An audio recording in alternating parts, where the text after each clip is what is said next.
Welcome to the People's Law School. It has been my privilege over the last 18 years to present to you the best lawyers in the nation in regard to their particular fields, and to present to you the Alabama trial lawyers decided in the early 1980s to present to the public these programs as a public information service. And over the years, we have done just that here in Huntsville. Tonight, again, is no exception. Mr. Wisner graduated from New York University, the finest tax school in the nation. He is from Huntsville, by the way. He and his wife, Irene, grew up here, and as some of you may know, they're very active in community affairs here in the soccer programs, tennis programs, and YMCA programs, in addition to raising their 4 children. Or maybe because, as a part of raising or rearing their 4 children. But Mr. Wisner, as I said, grew up here, went to Huntsville High, went on to the University of Alabama, was in the U.S. Army for a while, returned, received his degree from the University of Alabama, graduated from Cumberland Law School cum laude, and then went on to New York University, where he obtained his tax degree. He has practiced in Huntsville over the last many years, specializing in corporate law, taxation, estates, and the like. And tonight he is going to talk to us about that subject. I asked him to bring with him a copy of the last will and testament of Elvis Presley, which he will give out to you at the end, because the rule is that if he handed it out to you right now, that's all you do is read it for the next hour. But Mr. Wisner knows a lot about what he's going to. I believe that he's one of the most foremost tax lawyers in the nation, and he's going to talk to you about estates and trusts. Mike Wisner.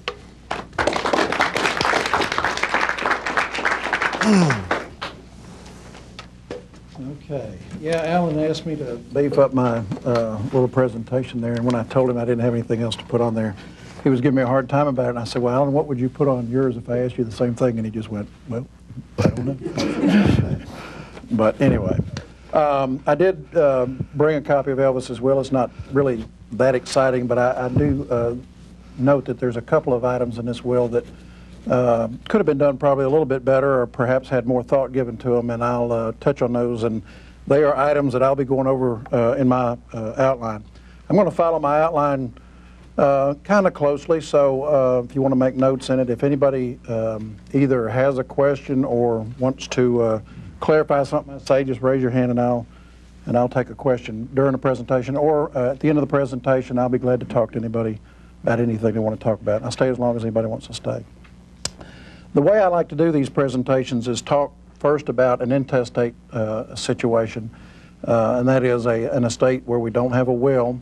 Someone passes away, and the statute of the state of Alabama dictates how your property passes in an intestate estate.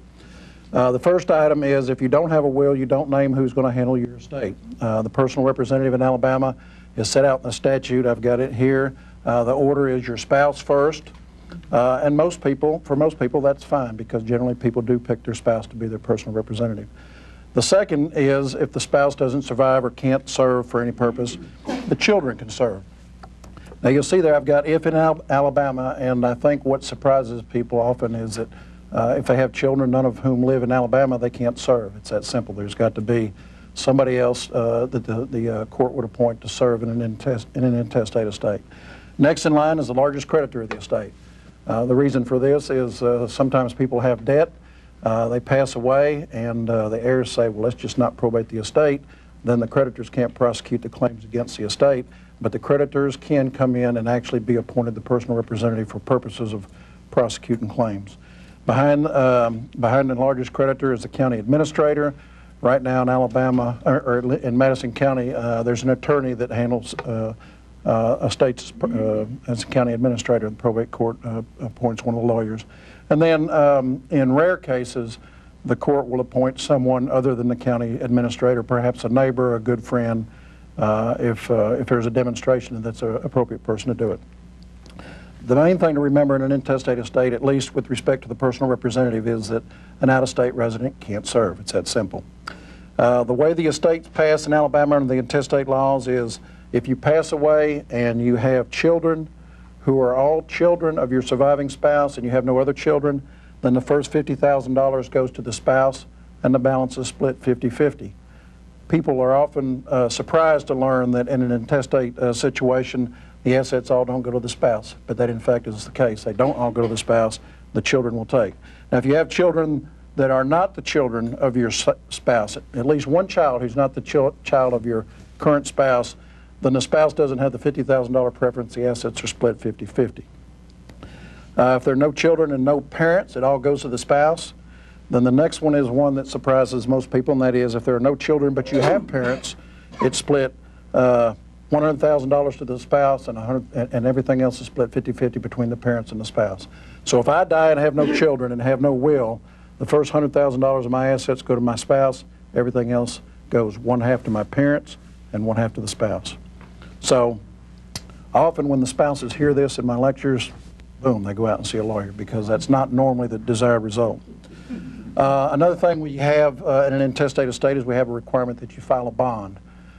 There's a bond requirement in the Alabama statute. You've got to go to a surety company, pay a premium to bond the performance of the personal representative. And it is this ridiculous, and this really is ridiculous in this case, and that is you could have an estate where everything is going to your wife, if it's a husband situation, everything's going to the wife and the minor kids, and the spouse qualifies under the intestate laws as a personal representative, and then they've got to go get a bond to bond their performance, which basically guarantees to the heirs everything's going to be handled properly. So it's wasted money. The point being, if you have a will, you can waive the bond requirement. We'll touch on that in a little bit.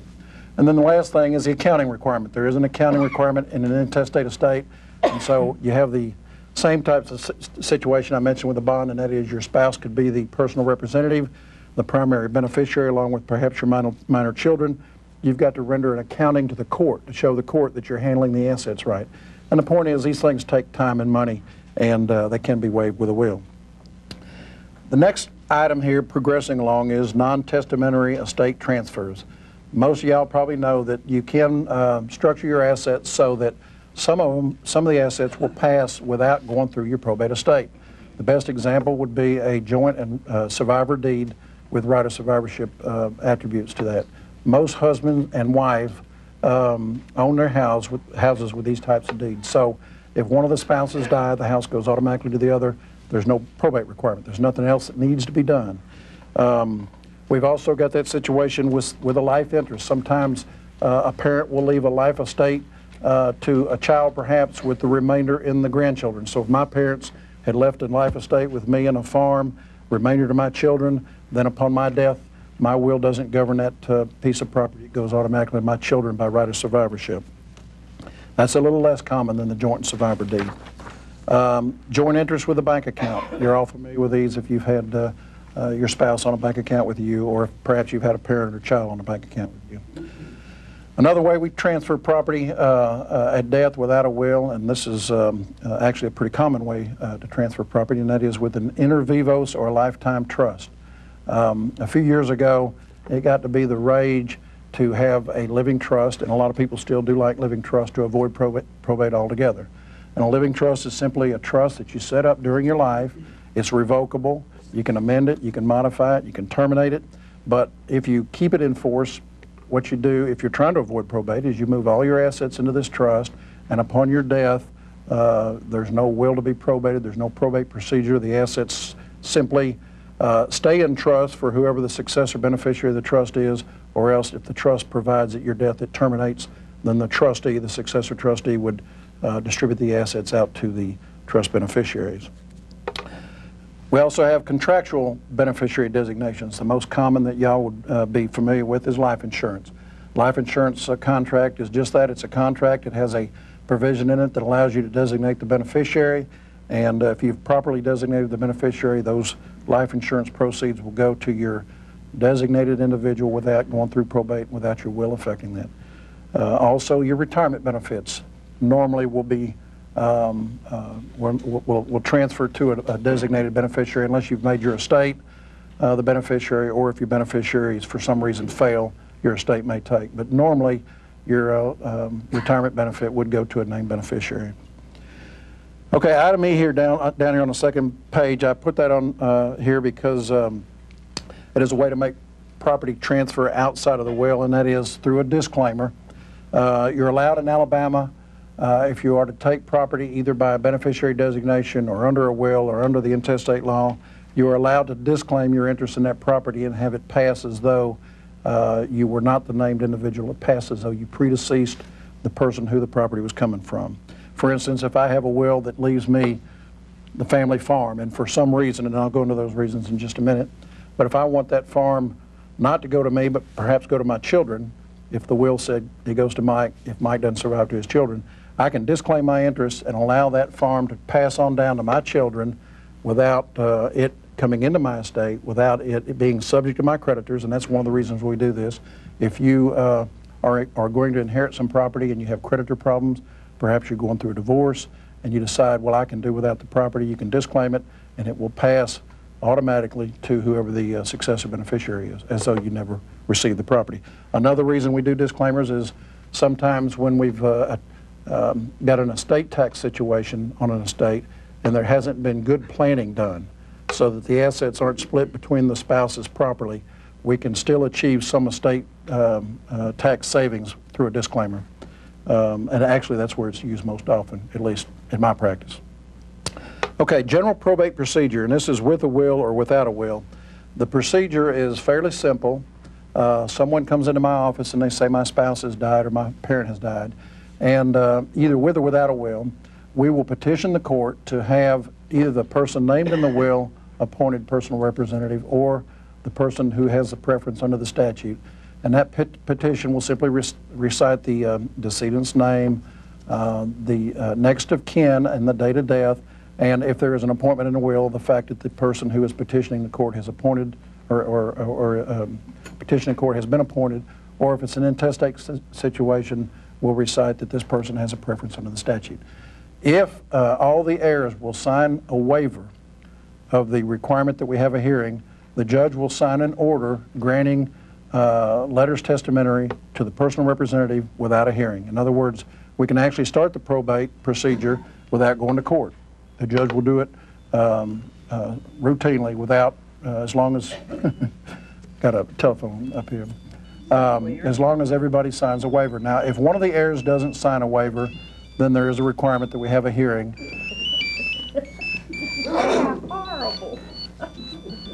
Time out. Sorry. Let's see, where was I? Okay. Yes. All right, if we don't have a waiver signed by an heir, then we have to have probate. And what's involved in the probate is that the judge will question a witness of the will. You have to have one of the witnesses there.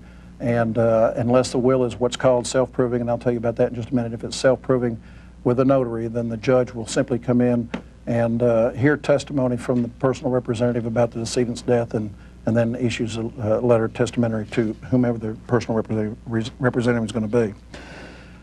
Once that's done, the judge will issue the order, and then the person who's been appointed will have the authority to go out, and actually the charge and the authority to go out and protect the assets of the estate, get them together, make sure that they're properly insured, make sure that they're all accounted for, and during the probate procedure will pay expenses of the decedent's last illness, pay valid debts of the decedent, and then ultimately towards the end of the period we'll make distributions according to the will or according to the intestate laws. At the end of a 6-month period, because there is a minimum of 6 months on a probate, the petitioner will then come into the court and say to the judge in a pleading, "Judge, I've done what I'm supposed to do. I'm ready to close the estate and make the final distributions." Again, if we have all the heirs signing a waiver, the judge will sign the discharge and close the estate without a hearing. If somebody won't sign a waiver, then we have to have a hearing and have some testimony. It's all fairly simple, but the bad thing about it, at least in my opinion, is the estate has to stay open at least 6 months. There is a 6-month period it has to stay open. It's called the non-claim period, and that period of time is the period during which claims by creditors can be filed against the estate, and if they're not filed during the 6-month period and the estate is closed, then those claims are barred by the statute of limitations. They can't be asserted against the estate. Okay, let's talk about wills, because that's what most people think about when they talk about estate planning. Wills are filed upon death. I get the question often when we sign wills, well, do we need to file these now? Some states, I believe, allow you to pre-file wills. Alabama's not one of them. You can name as a personal representative one or more persons in your will. They can be out of state, and of course, as I mentioned earlier, even your children can't serve if they're out of state, but you can appoint anybody. Doesn't have to be a relative, and it can be in or out of the state. It can be more than one person to serve together, or it can be a succession of people to serve in order. Also, you can provide, as I mentioned earlier, the assets flow in a certain fashion under the intestate laws. Of course, in your will, you can provide for the assets to be distributed as you decide you want to have them distributed. For instance, if you've got a favorite charity, you can designate the charity. If you've got a friend that you feel like ought to have a piece of property, you can do that. If you've got 2 children and one of them is the black sheep and he's been nothing but trouble and he's on drugs or whatever, then you can either leave him out and leave everything to your good daughter, or else you can put his part in trust, and we'll get into that in a little bit, give hers to her outright. So you've got the flexibility. Yes, ma'am. Oh, I thought you were asking me a question. You've got the flexibility to make specific bequests and include any and all persons and or entities. I mentioned this earlier, you can waive the bond requirement and you can waive the accounting. Almost in 100% of the wills that I've seen and done, the bond requirement and the accounting are waived. It's a very, very rare situation where those things aren't waived, especially when your personal representative is a close relative. What do you have to have a valid will? In Alabama, you have to have, at a minimum, 2 witnesses who see the decedent sign the will, and the decedent watches them sign as witnesses. Also in Alabama, as I mentioned earlier, we got a self-proving statute, which means that if you have it further notarized, then it can be admitted to court without having the witnesses show up. Before we had the self-proving wills, we had to always go out and find a witness. And as you can imagine, sometimes the witnesses couldn't be found, and there was a procedure for dealing with that. Sometimes the witnesses were dead, and there was a procedure for dealing with that, but it was cumbersome. And around the mid-'80s, Alabama adopted the self-proving will statute. So as long as it's notarized and the notary was done at the time the witness is signed, then the will can be admitted without witness testimony. Now, if somebody challenged the will, even if it was notarized, then the witnesses would have to come in and give testimony about the signing of the will and so forth.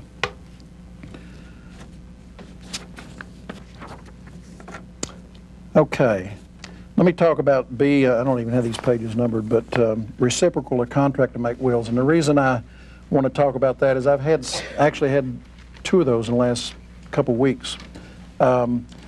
A contract to make wills is used in this situation. I have a husband and wife come in, and generally this is a situation where the husband and wife have been married before. Each one of them had children by a prior marriage, and they have agreed between themselves that they will leave all their assets, each will leave all their assets to the other, provided when the second one passes away, the assets will go equally among their respective children. So if husband has 2 children, wife has 4, what they've agreed is everything will go to the spouse, but when the spouse dies, it'll be split 6 ways. Well, that's all well and good, but if you just have that understanding and you sign your wills on that basis, and one dies, there's nothing in the world to keep the second spouse from changing their will, because you can change your will anytime you want. And so the way to really tie that up and make sure that there's an enforceable right in the heirs of the first decedent to participate in the estate of the second decedent is as simple as this. You have a contract. That contract says, we, husband and wife, agree that we will do our wills this way with respect to the assets we've brought into the marriage or acquired during the marriage, and we each agree that we will not change those wills after the death of the first. And further, we agree that if the second should remarry, that the second will secure and have a prenuptial agreement to make sure the third spouse, fourth spouse, or whichever is not in here making marital claims against the assets. And I have a lot of that. I mean, you can well imagine people get married later in life. They've been married before, and there's grown children, and these issues come into play. Especially they come into play because later in life is when you have assets, and so that's when you really start thinking about these matters. And when you've got adult children, it even gets a little more involved. Mike, can I ask a question? Sure. what's to prevent the second spouse, the one who outlives the first, from simply dissipating the assets before his or her death?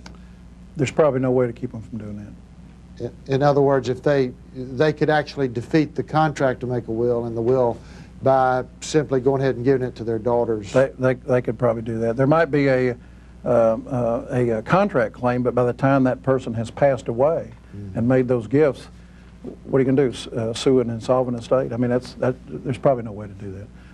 Now you've given some people some ideas, Alan. So well, way to go, buddy. Well, actually, I figured somebody as smart as you probably covered that. Well, you tell me how to do it, and I'll start doing it. I don't know how to cover it. I mean, how do you? The only way I would know to do it is to set it up in an irrevocable trust with a third-party trustee, and I don't imagine most people would go for that. As far as contesting a will, there's really three principal grounds in Alabama. One is lack of capacity. If we have a will contest, normally lack of capacity is what we're dealing with. Somebody who's perhaps got early dementia, and they've made some changes to their will that one child benefits more than the other, and the others feel like it's been done because the one that is close by, the parent who's losing their capacity, has caused it to happen. The other is undue influence. That kind of ties in. If you've got a child that's close by, or perhaps some caregivers, they are in a position with someone who perhaps is in failing health to influence them to do something they shouldn't do. Those two, and then the last is improper execution, which is very rare. But I've had at least one. Well, I've had one situation in 23 years where we had improper execution, where a will was successfully challenged. The burden is on whoever is saying the will was not properly executed, and it's a strong burden. You gotta prove that. And the problem with proof is that generally the people that are trying to prove either lack of capacity or undue influence or improper execution, generally those people weren't there. You know, if I decide my dad's will was improperly executed due to lack of capacity, well, I obviously wasn't there, or else we wouldn't have executed the will if I didn't think he had capacity. Usually somebody else is there, and then you've got to prove it. And often it's years after the fact. In other words, if somebody had Alzheimer's for 4 years and they executed the will, let's say 2 or 3 months before they went into an assisted care facility, well, did they have capacity? You got this problem, and that is if you're going to try to show lack of capacity, generally some lawyer helped the person draft the will. Well, the lawyer's not going to say the person had, they're going to say, yeah, he was here and he acted normal. I asked him some questions. So the unfortunate thing for an attorney who is visiting somebody perhaps for the first time is that it's awfully hard to gauge in just a few minutes. You know, sometimes it's hard to gauge whether they have their capacity. And if you detect there might be an issue, you probe, but still, you know, sometimes these things aren't real apparent. And of course, people's capacity come and goes, and so. But I'm just saying that if you have a will that you want to contest, it's a tough burden. Okay, I'm going to quit here and give these Elvis wills out and just point out a couple of things. Not that this is a bad will, but I almost get the impression reading this will that perhaps there wasn't good feedback from the attorney. I shouldn't say that because I think his name's on there, but he's probably retired by now anyway. Elvis died in 1977. I suspect his... I'm sorry? Is he? I hope you're right. Maybe he'll see me on TV talking about him. Okay, Elvis's will. Let me tell you a couple things I noted. Of course, I don't know how old his daughter was when he died. He died in 1990 or 1977, and this will, incidentally, was written just a few months before his death. But I noticed in here that he doesn't name a guardian for his daughter. Now, I'm guessing his daughter was living with Priscilla, but in case Priscilla had predeceased him, normally my clients, and most lawyers' clients who have minor children, you would want to say in the will who you want to have as guardian. And really the reason for that is you can actually get into a situation where competing grandparents, for instance, are fighting in court over who's going to have the grandkids. And That's not a good situation. It's better for you to think about it, discuss it with your spouse, and then designate who you would want to have. Perhaps you don't want either of the grandparents. Maybe you want your brother, your sister, or a friend. So he named no guardian, and that surprised me a little bit because I'm pretty sure his daughter was a minor at the time. The other thing he did here that I thought was pretty unusual is under item 2 on the first page, he says, normally you say who's going to get your property. He says in this paragraph in the middle of the page, all my tangible personal property will go to the people designated by my executor. Well, for a lot of people, that's no big deal. I mean, what's your tangible personal property? Your clothes and some furniture, but I would suggest to you that Elvis's tangible personal property is probably pretty valuable.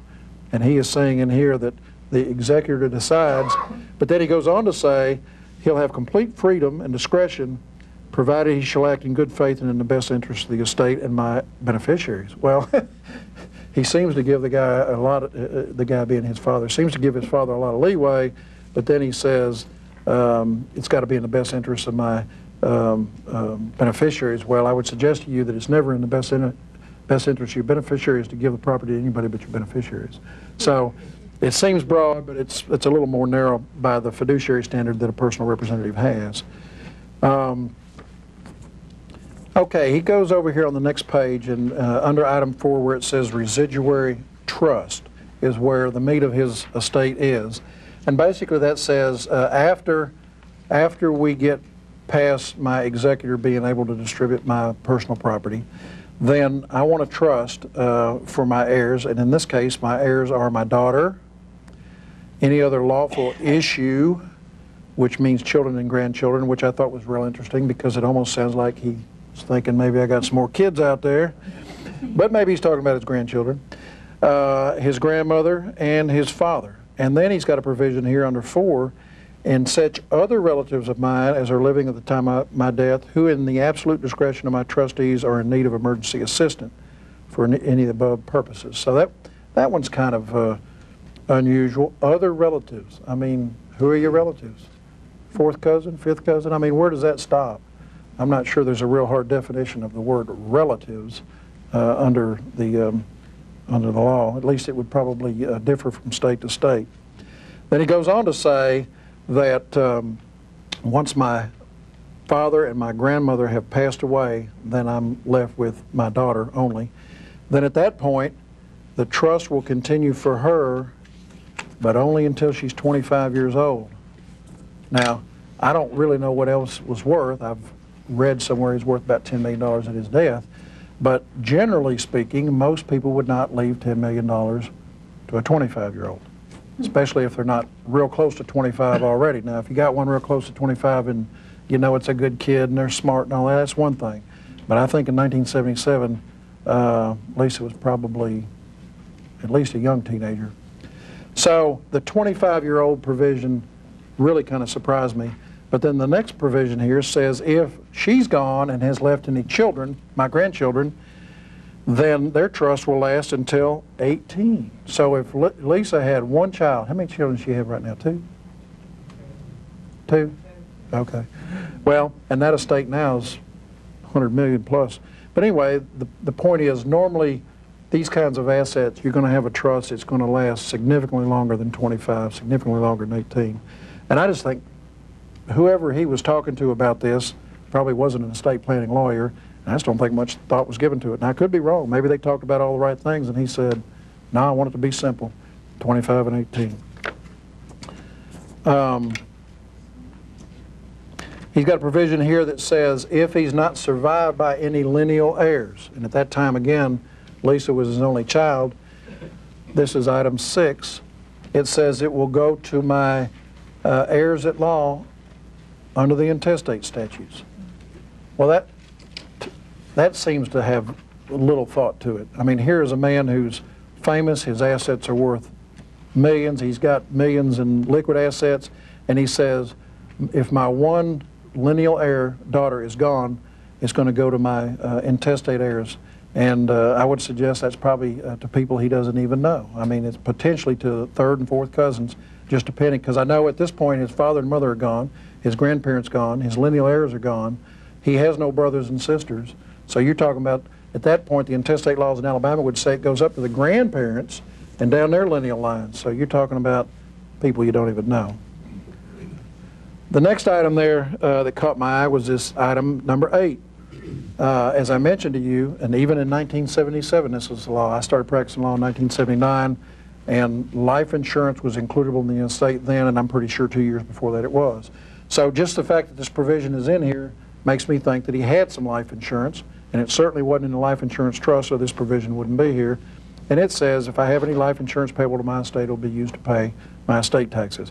So if Elvis had a $4 million policy to cover anticipated estate taxes on a $10 million estate or a $5 million policy, well, then he doesn't have a $10 million estate, he has a $15 million estate. And so half of the life insurance proceeds go to Uncle Sam, when if they had been put into a trust, wouldn't have been the case. And the other provision in here that was a little bit unusual, you don't see this often, he's named his father, who, I guess Elvis died when he was 40, so his dad must have been in his 60s or 70s. He's named his dad as personal representative, which is okay. But instead of, you know, normally if you're going to do that, you name a specific successor because you assume you're probably going to outlive your father. But he says in here, if my father dies, then my personal representative will be whoever my father picks in his will, referring back to my will, saying he wants to be the personal representative. And I thought that was very unusual. And then if there's nobody picked, it will be the National Bank of Commerce. Now I'll tell you what I say about banks as trustees and executors. And if there's any bankers out here, I don't mean this in the wrong way, but I generally say if we're going to have a bank appointed as personal representative or trustee, let's give somebody the right to remove them and replace them with another bank trustee. Sometimes you have personality conflicts with a banker. Sometimes the bank knows if they can't be replaced, they got some leeway to charge maximum fees. And if there's some way to keep them a little honest on that, then perhaps you can keep the cost of the administration of the estate, administration of the trust down. That's about all I had. Like I said, I'll stay here as long as anybody wants to talk to me. And I appreciate it. Thank you, Mike.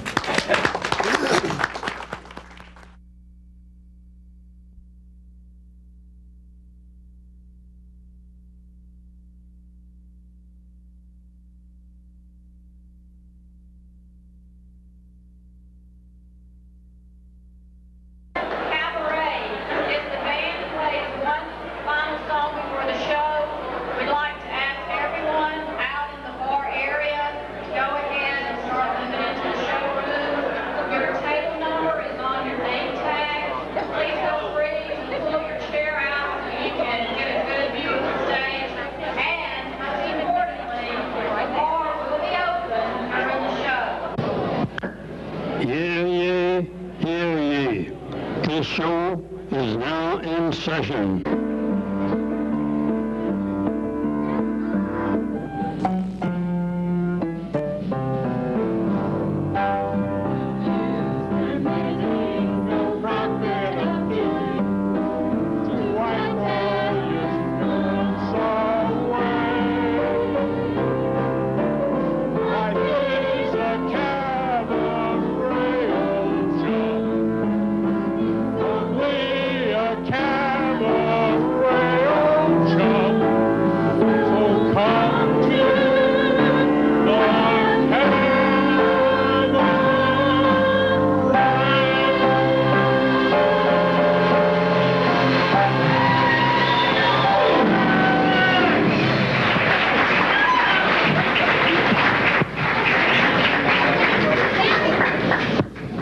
It's a note. I know, read it. It's got big words in it. Big words? Yeah. Are you sure this is right? I don't know. Read it. There has been a reported sighting of Elvis Presley. Elvis is quite close, right here by the B&A warehouse, as a matter of fact. Have you seen him, Cabaret lady? I think that... Well, let's see. The note said it's right in the bar area. There's someone coming back there. I can't see for the light. Where is he? Is it the king? No. Oh, I wouldn't be so sure. Here he comes. Here he comes. I can see him now. It's Elvis Presley.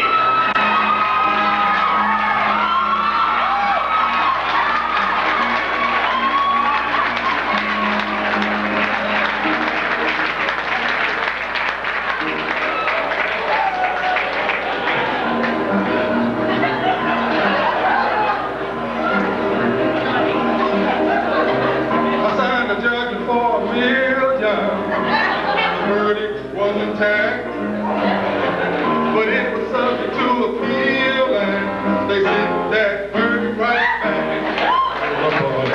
Reverse the render, reverence unknown. No such statute, no such code. It had an error on that day. I keep on trying them, but those judgments keep coming back.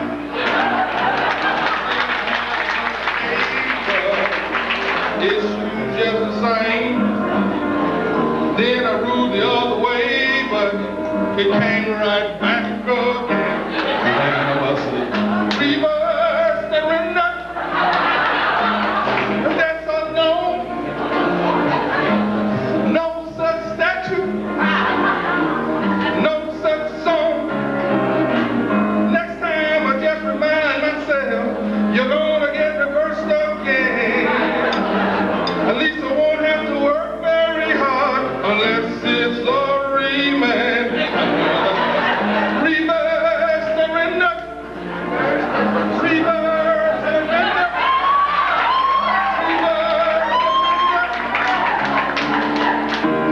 Reverse and render.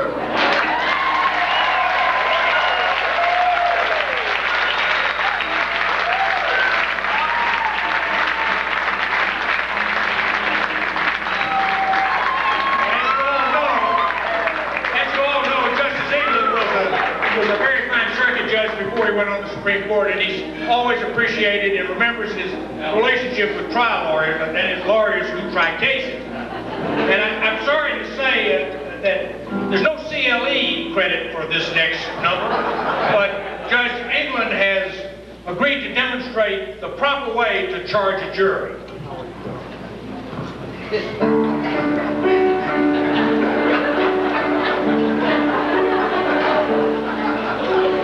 The jury room's place. You decide this case. Oh, wherever you find, once you go inside.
who have a song that they all sing to the same love by the name of Bill. So here's our quartet with Bill, Bill, Bill.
Things are not always as they appear at first sight.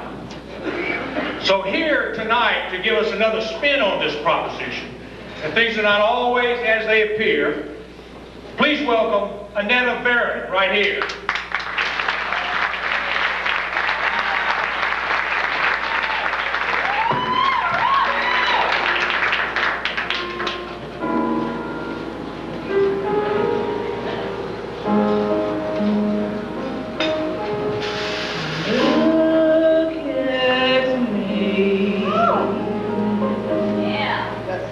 I'm the client you think is going to be, the one who will make your whole career. My case is a find that 6 lawyers already declined.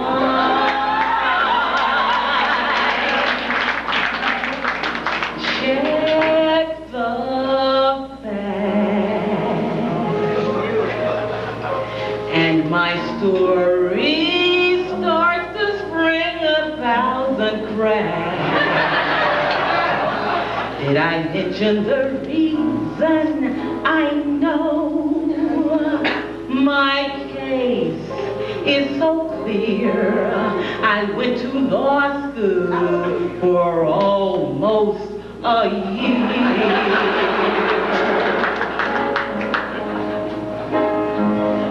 You can say I misled you at first, but I know that I gave you quite a clue when I asked for your malpractice policy. And your home phone number.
of young female attorneys is returning here, recently finishing up on their pre-bills. And this time, they're going for the big hit. They're plaintiffs this time. Melody Hurt, Susan Hayes, Lee King Forsman, and Maureen Kane Bird present Mr. Foreman. And we don't mean Percy.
Ladies and gentlemen, from the Alabama Court of Criminal Appeals, Judge Sue Bell Cobb.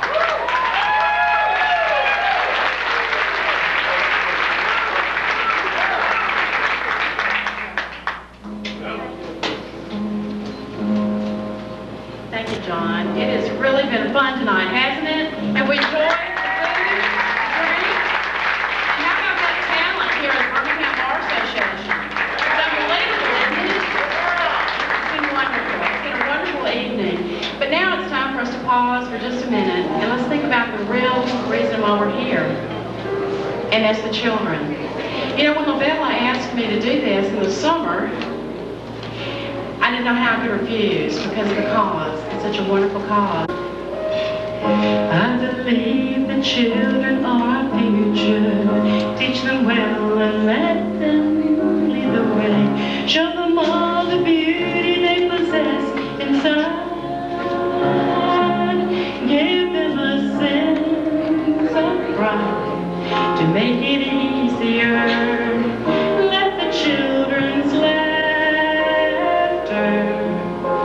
remind us how we used to be. Everybody searching for a hero. People need someone to look up to.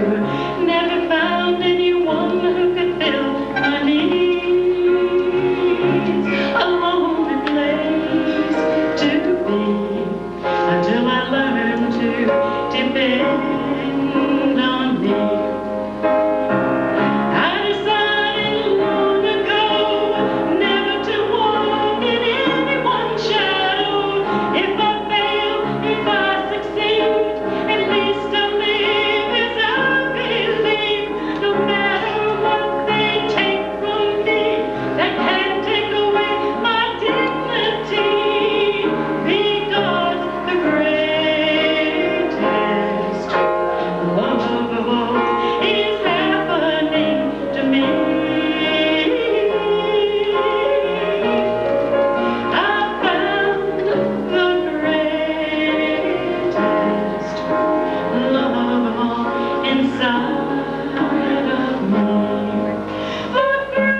get a whole group of lawyers to do what you want them to do. It wasn't easy. It'd be a shame, absolutely. And the person who really made this show happen must have spent 18 to 20 hours a day on it for the last couple of months. And she's going to come say a few things. Our producer, LaBella Alice.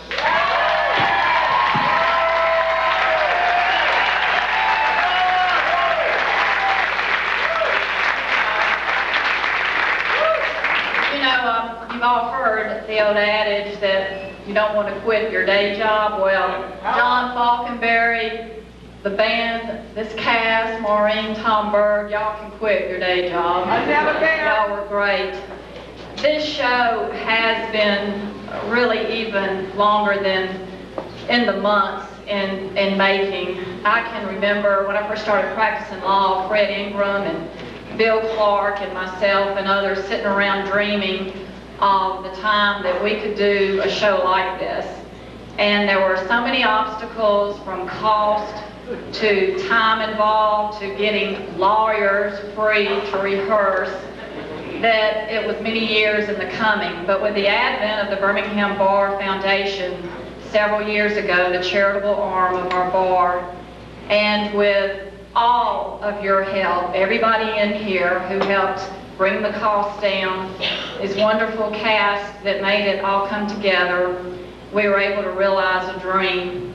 And while it might not be an Olympic gold, I dare say that all of these kids here who've been through what we've been through and done what we've done for one of my favorite charities, Children's Hospital, will be more than proud to grow up and be lawyers. Yeah. Thank you.